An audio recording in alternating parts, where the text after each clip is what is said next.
आज की डेट में हर एक एपी संचालक को एक खास सर्विस की सबसे ज्यादा जरूरत है और वो सर्विस है पेमेंट गेटवे की सर्विस, क्यूआर कोड की सर्विस। और वो इसलिए है कि ग्राहक जो सबसे ज्यादा आपके पास आ रहे हैं वो यूपीआई के माध्यम से ट्रांजैक्शन करने के लिए आ रहे हैं।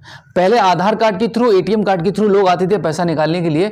अब आधार कार्ड, एटीएम कार्ड का कोई नाम ही नहीं लेता है, सीधा अपना फोन अपने जेब से कस्टमर निकालता है और पूछता है कि कहां है आपका क्यूआर कोड। तो क्यूआर कोड की सबसे ज्यादा डिमांड है आज की डेट में मार्केट में कि भाई किसी भी एपीएस कंपनी से हमें क्यूआर कोड मिल जाए, जिससे जो ट्रांजैक्शन हम अपने अकाउंट में कर रहे हैं, हम अपने पर्सनल क्यूआर कोड पर कस्टमर से पैसा ले रहे हैं, हमारा सेविंग अकाउंट्स हैं तो उन पर लोड बढ़ रहा है। अधिक लेनदेन या क्यूआर कोड के माध्यम से अधिक ट्रांजैक्शन होने पर हो सकता है कि इनकम टैक्स का कोई लफड़ा आपके अकाउंट पर बन जाए। तो इन सभी समस्याओं से बचने के लिए मैक्सिमम एपीएस संचालक यही सोचते हैं कि भाई कोई ऐसी कंपनी मिल जाए जहां पर हमें क्यूआर कोड की सर्विस मिल जाए। मैं यहां पर आपको क्यूआर कोड को लेकर यह बात बताना चाहूंगा कि देखिए, क्यूआर कोड को आप इतना आसान मत समझो। पहले आज से 4 या 5 साल पहले किसी भी कंपनी की एपीएस आईडी आप लेते थे तो वहां पे आपको ऑल सर्विसेज एक ही बार में एक्टिवेट होकर मिलती थी, क्योंकि इतना फ्रॉड नहीं था। धीरे धीरे फ्रॉड बढ़ा और इतना बढ़ा कि कंपनियों ने अपनी कुछ खास सर्विसेज को उन्होंने बंद कर दिया कि वो उन्हीं एपीएस संचालकों को सर्विसेज मिल रही हैं जो कंपनी की नजर में काफी जेन्युइन है और पुराने हैं और एक ही पोर्टल के माध्यम से कंटिन्यू काम कर रहे हैं। मार्केट के अंदर पिछले 1 साल की अगर हम बात करें तो बहुत सारी कंपनियां जो एपीएस सेक्टर में आई और वो आकर चली गई, लोगों का पैसा उन्होंने उठाया और गायब होकर चली गई, बंद हो गई। कुछ कंपनियां भाग गई, कुछ को बंद कर दिया गया। तो यहां पर मैं आपको बता रहा हूं कि देखिए, बहुत सारे एपीएस संचालक ऐसे आज की डेट में फंस चुके हैं जिन्होंने नई नई कंपनीज की आईडी ली सिर्फ इस वजह से कि यहां पे यूपीआई के माध्यम से पैसा ट्रांसफर हो रहा है और क्यूआर कोड की सर्विस मिल रही है, पेमेंट गेटवे की सर्विस एक्टिवेट होकर मिल रही है, जिससे आप मन चाहा किसी का भी क्रेडिट कार्ड के माध्यम से पैसे को निकाला। आपने कोई भी कस्टमर आपके शॉप पर आया, चाहे वो अननोन कस्टमर है चाहे आप उसको जानते हैं, फटाक से आपने उस कंपनी के क्यूआर कोड पर पेमेंट लिया और अपने पोर्टल पर पैसा ले लिया। लेकिन आखिर में क्या हुआ? आखिर में वो सभी कंपनियां अपने एपीएस संचालकों को चूना देकर भाग चुकी हैं।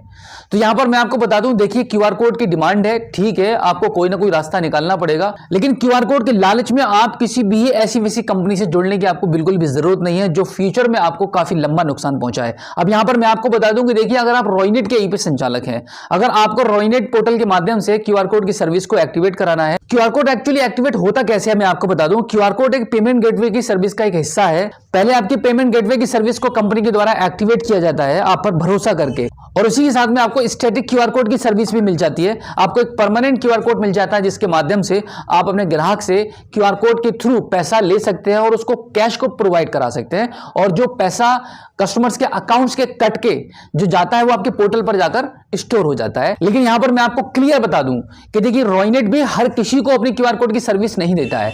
अगर आपने नई आईडी ली हुई है तो नई आईडी पर तो बिल्कुल भी नहीं मिलेगी। पहले तो आपको यह प्रूफ करके दिखाना होगा कि आप एक जेन्युइन एपीएस संचालक हैं, आपका काउंटर से अच्छा काम निकलता है, तो आप रॉयनेट सीएसपी आईडी से 10 लाख रुपए से लेकर 20 लाख रुपए तक का पर मंथ बिजनेस करके दिखाएंगे, चाहे वो आपका मनी ट्रांसफर का हो, आपका एपीएस का हो या माइक्रो एटीएम का हो, सारे बिजनेस आपके इसी में काउंट होंगे। तो इतना बिजनेस आप करेंगे तब कंपनी को लगेगा कि हाँ, आप एक जेन्युइन एपीएस संचालक हैं। सिर्फ एक नई आईडी लेने से और 1-2 ट्रांजैक्शन करने के बाद ही आपकी क्यूआर कोड की सर्विस एक्टिवेट नहीं हो पाएगी। ये कंपनी के सीधे सीधे इंस्ट्रक्शन है। कंपनी ने क्लियर कह रखा है कि भाई हम किसी को भी अपनी पेमेंट गेटवे की सर्विस फ्रॉड करने के लिए नहीं दे सकते। सिर्फ उसी को मिलेगी जो जेन्युइन सीएसपी है, जेन्युइन अच्छे तरीके से काम कर रहा है और कंटिन्यू काम करके दिखाएगा। अब यहां पर मैं आपको बता दूं, देखिए, अगर आपको हो सकता है कि पिछले 6 महीने से आप रॉयनेट की आईडी चला रहे हैं, मैं यहां पर सिर्फ रॉयनेट की बात करूंगा, अदर कंपनीज की बात नहीं करूंगा क्योंकि उसकी कोई भी अपडेट मेरे पास नहीं है। तो यहां पर आप जिस भी कंपनी का आप अभी आईडी यूज कर रहे हैं तो आप अपनी कंपनी में पता कर लीजिएगा कि आपकी कंपनी में पेमेंट गेटवे की सर्विस को प्रोवाइड कराने की सुविधा है कि नहीं है। और इसी के साथ मैं आपको बता दूं कि अगर आप अभी तक रॉयनेट के सीएसपी नहीं बने हैं तो आप हमारे स्क्रीन पर दिए गए कॉन्टैक्ट नंबर पर हमें कभी भी संपर्क कर सकते हैं। रॉयनेट एपीएस आईडी हम ऑल ओवर यूपी में मात्र 499 रुपए में प्रोवाइड करा रहे हैं, जिसमें आपको डॉक्यूमेंट्स देने पड़ते हैं, आपका Aadhaar card, PAN card, bank passbook, email ID, contact number. Screen पर दिए गए कॉन्टैक्ट नंबर पर अगर आपको आईडी चाहिए तो फटाफट हमें अपने डॉक्यूमेंट्स को व्हाट्सएप कीजिए, मात्र 5 मिनट के अंदर हम आपको आईडी प्रोवाइड कराएंगे। अब देखिए, अगर आप रॉयनेट की आईडी ऑलरेडी यूज कर रहे हैं और लगभग 5 या 6 महीना आपको आईडी चलाते हुए हो चुके हैं, अब आप सोच रहे हैं कि भाई अब तक मेरा पेमेंट गेटवे की सर्विस एक्टिवेट नहीं हुई है, तो मैं आपको बता दूं, देखिए, क्यूआर कोड और पेमेंट गेटवे की सर्विस को एक्टिवेट कराने के लिए आपके एएसएम को आपके पॉइंट पर फिजिकल वेरिफिकेशन करना पड़ेगा, तब जाके आपकी ये सर्विस एक्टिवेट होगी। पेमेंट गेटवे की सर्विस काफी सेंसिटिव है, कंपनी ऐसे एक्टिवेट नहीं करेगी। कंपनी को ये जानना है, कंपनी के एम्प्लॉय ये वेरीफाई करेंगे कि हाँ आपका एक काउंटर है, आपकी ये शॉप है, आप रेंट पर शॉप लिए हुए हैं, कि आपके खुद के नाम पर है, आपके फैमिली में किसी के नाम पर ये शॉप है, आपकी खुद की प्रॉपर्टी है। तब ये सारी चीजें एएसएम को पता चलेंगे, वो कंपनी में रिपोर्ट करेंगे, तब जाके आपकी पेमेंट गेटवे की सर्विस एक्टिवेट होगी।